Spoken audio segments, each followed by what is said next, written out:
This is Man to Men, the premier audio journal for men living faithfully and leading courageously. I'm Jared Musgrove, and every Live Faithfully series episode is designed for man-to-men discussion, equipping you and the men in your community to live faithfully with God and one another. We're beginning a new series called Connecting Proverbs, and this is in the book of Proverbs like you've probably experienced it. Let me let you in on this, guys. The Bible's Proverbs collection is no random assortment of topics that are just thrown together only to be reprinted, preached, or applied in the order that you decide.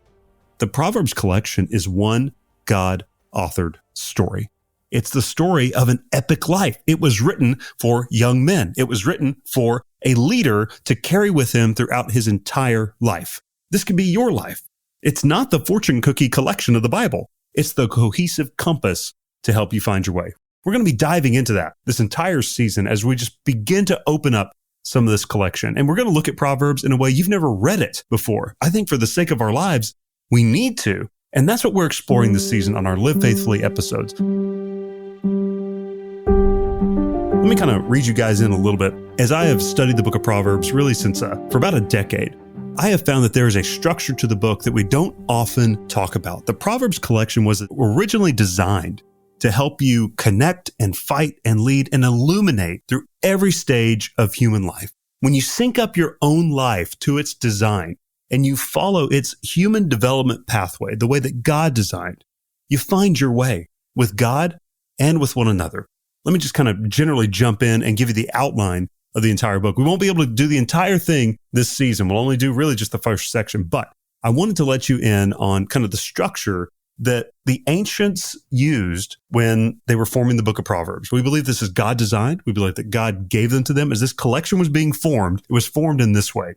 Chapters 1 through 9 of Proverbs are all about connection. Here's the image. It's a young man in his father's home. He hasn't left yet. He's got a few days left, maybe before he goes to college or starts work or starts that career, but he's about to leave his father's home. And in these waning days, a father, a good father, is pulling a chair up next to his son and saying, before you go, there's some things I want you to know. And so Proverbs chapters 1 through 9 is what we're going to be looking at for the majority of this season here on Man to Men in these Live Faithfully episodes. And it is about that connection. It is about a good father showing you the way. You're going to hear that phrase quite a bit, the way. But Proverbs 1 through 9 is all about connection. Then just very quickly, Proverbs 10 through 24 is really about the fight of life. This is probably Proverbs like you tend to think about it, which is just seemingly random tidbits of wisdom and navigation, and they don't seem to fit together. It's a lot different than Proverbs 1 through 9, which is very black and white, as we'll get into. It is very structured. It's almost poetic. And chapters 10 through 24 of Proverbs are meant to emulate the fight of life. It is realistic, man, that every day you walk out the door, maybe before you even get out the door, and you've got more than 24 different kind of wisdom decisions that you've got to make that day. That's the fight of life. That's what Proverbs chapters 10 through 24 were collected and put together to help you navigate. And then you've got a really cool section of Proverbs in chapters 25 through 29. These are what I call the leadership Proverbs, and I call them that because they were originally Proverbs of Solomon that were collected by King Hezekiah later on when he was leading faithful reform within the kingdom. And he was looking around and saying, what is going to be our playbook for faithful leadership?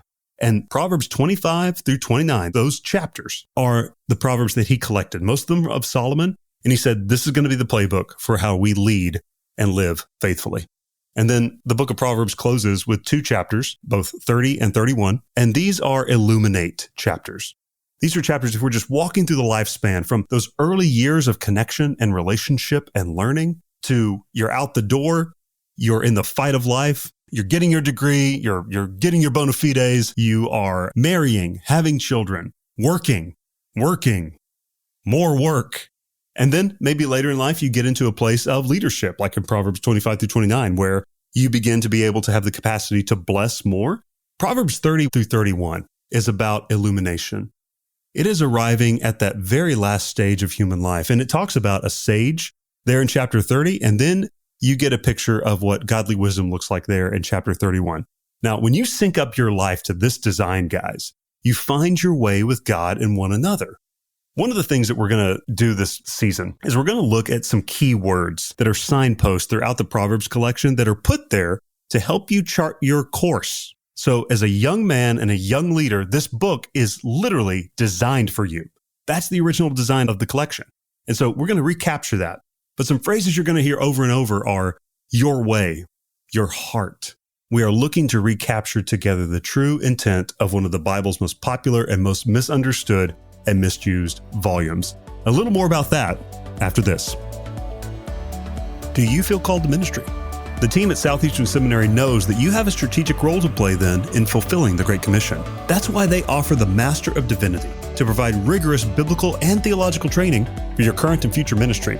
Their Master of Divinity combines broad ministry training with deep biblical study and personal formation, all within a community committed to serving the church and fulfilling the Great Commission. There's never been a better time to pursue a Master of Divinity at Southeastern. So visit sebts.edu/MDIV to learn how your Master of Divinity could be fully funded.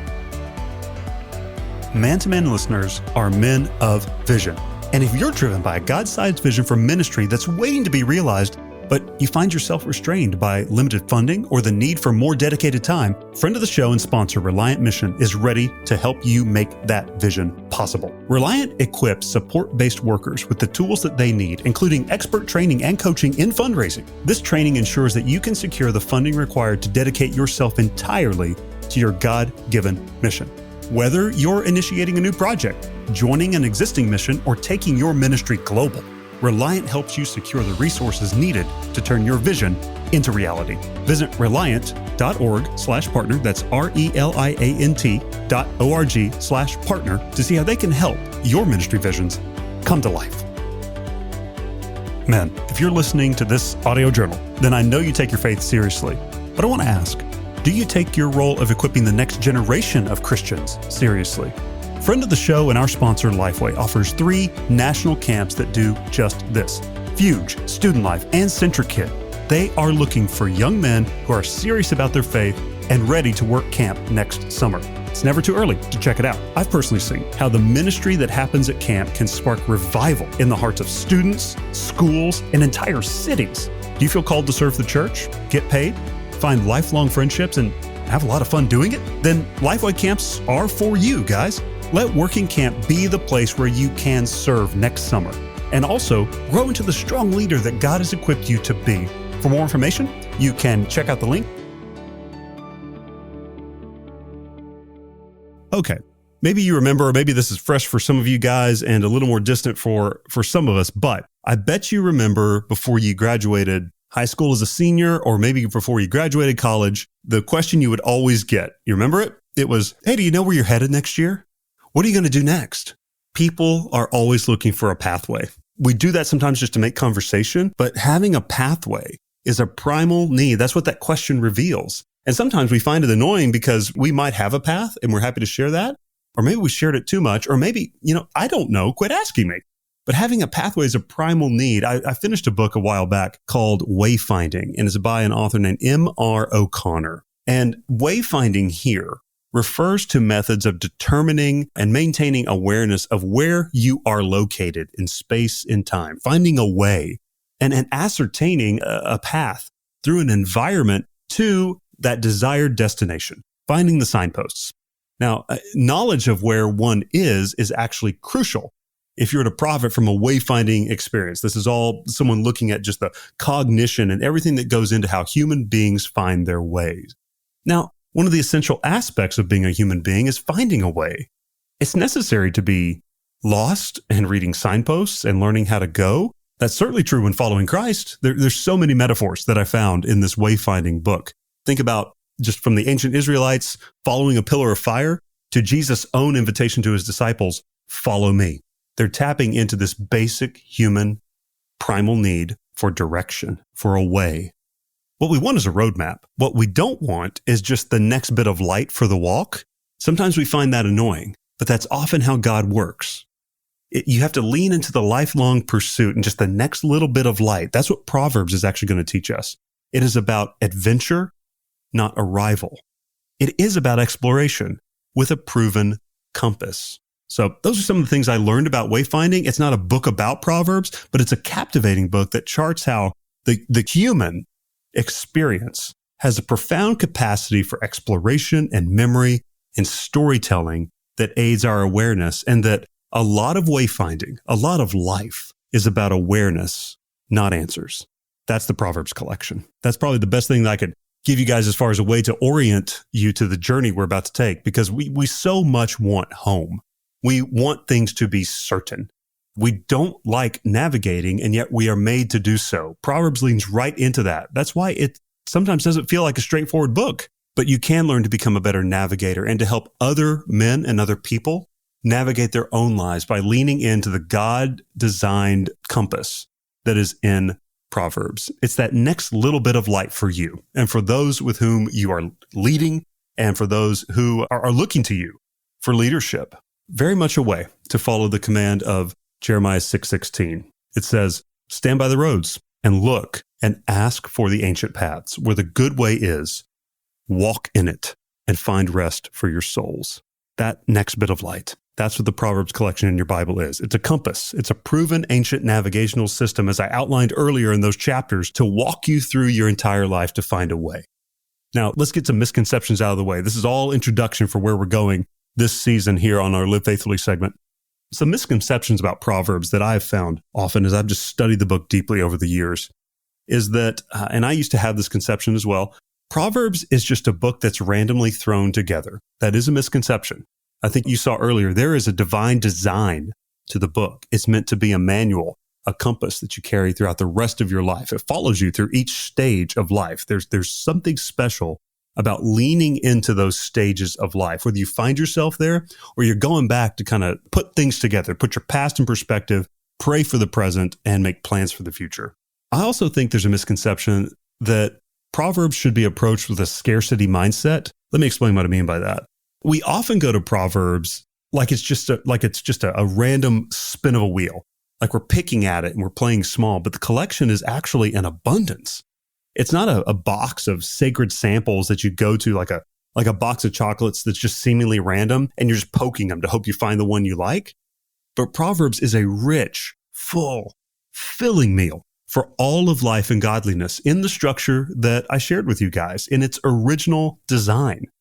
And this provides promises of God. That's another misconception about Proverbs, is that you've heard the adage maybe from a preacher, maybe from someone else, and I understand what they're saying when they say it's Proverbs, not promises. Well, that's not entirely untrue or true, because you're going to see, even in just these first 9 chapters that we're covering this season on Live Faithfully, that there are commands in Proverbs.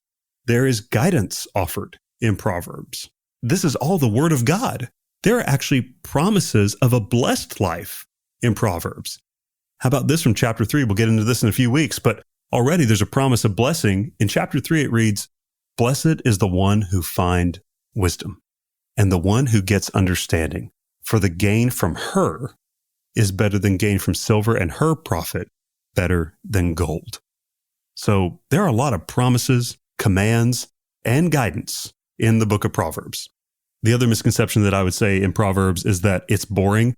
No, I don't think so. It's not random, guys. It is designed by God to give your life a path. The Proverbs collection is a storylined path to help you lead for a lifetime. We're going to look at some of those signposts coming up. This is just by the way of introduction. I'm looking forward to spending this time with all of you men. I hope you're looking forward to spending it together in community. That's what these Live Faithfully episodes are. They are meant for us to walk together in community with God and one another. So, some questions that I'll leave you to just talk over, and one homework assignment before we jump in earnest next week. And this question is, just talk amongst yourselves, what's different about this original approach to the Proverbs collection than how you've experienced the book before? I understand I'm introducing some new concepts, but they're actually the most ancient concepts about this collection in the smack dab middle of our Bibles. And then here's your homework. Try outlining the collection in your own Bible. Remember, just by way of summary, chapters 1 through 9 are about connecting. It is about being a young man in the home of your parents. And these are good parents. This is a mother and a father who are guiding you in the ways of life before you leave the house. That's how you can read those first 9 chapters of Proverbs. It's very black and white. It's very poetic. It's actually very clear. There's not a lot of gray area in there. And then you can outline chapters 10 through 24 in this way. This is about the fight of life.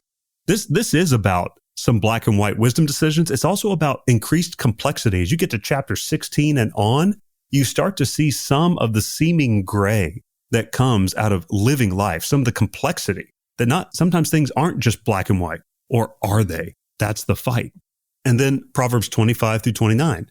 These are leadership proverbs. This was the gathering of King Hezekiah when he was leading faithful reform within the entire kingdom. And he said, this is going to be the playbook. Those proverbs are really cool portion of the collection for a man leading at any stage.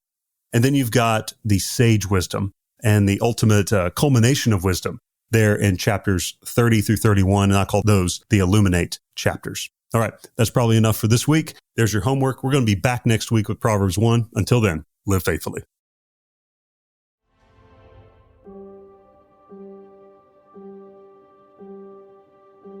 Man to Man is powered by Beta Upsilon Chi, the nation's largest Christian fraternity, or commonly referred to as Bucks. You can find out more about Beta Upsilon Chi by transliterating our Greek letters and adding a .org. That's byx.org. If you're enjoying the podcast, please subscribe and consider giving to our work with college men across the country by following the individual partner links in the show notes. We are produced rather well, I must add, by the good gentlemen of the Good Podcast Company. Until next time, I'm Dr. Jared Musgrove with Man to Man.